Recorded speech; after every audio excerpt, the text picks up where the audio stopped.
শাহের পাতা ফাঁদে পা দিলেন প্রদ্যোৎ কিশোর দেববর্মন। শাহের ফোনেই অধ্যক্ষের মনোনয়ন পর্বে অনুপস্থিত তিপ্রামথার প্রতিনিধি।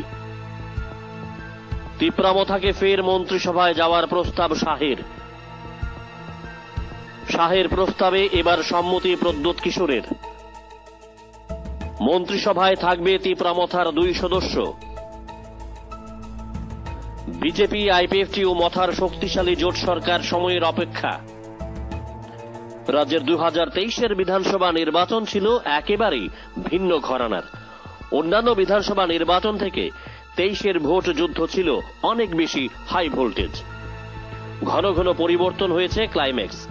নির্বাচনে এককভাবে সরকার গঠন করেছে বিজেপি।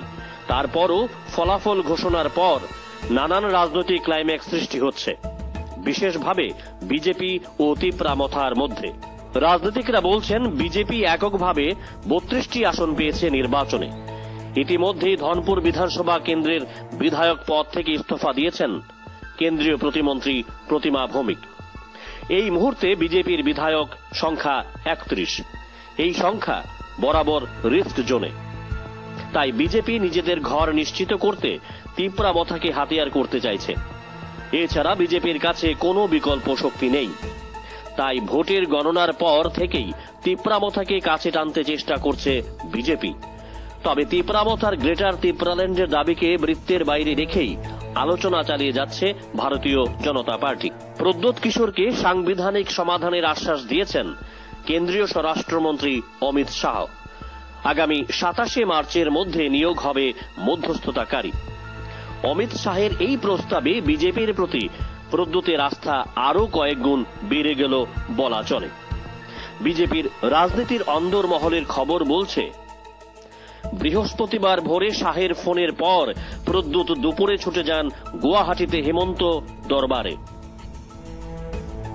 হেমন্তের দরবারে কিছু সময় কাটিয়ে প্রদ্যোৎ ফের চলে আসেন আগরতলায়। সন্ধ্যার বিমানে প্রদ্যোৎ চলে যান দিল্লিতে।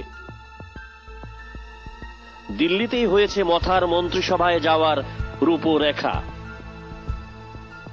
অবশ্যই তিপ্রাসাদের স্বার্থে প্রদ্যোৎ আদায় করবেন কিছু দাবি দাওয়া।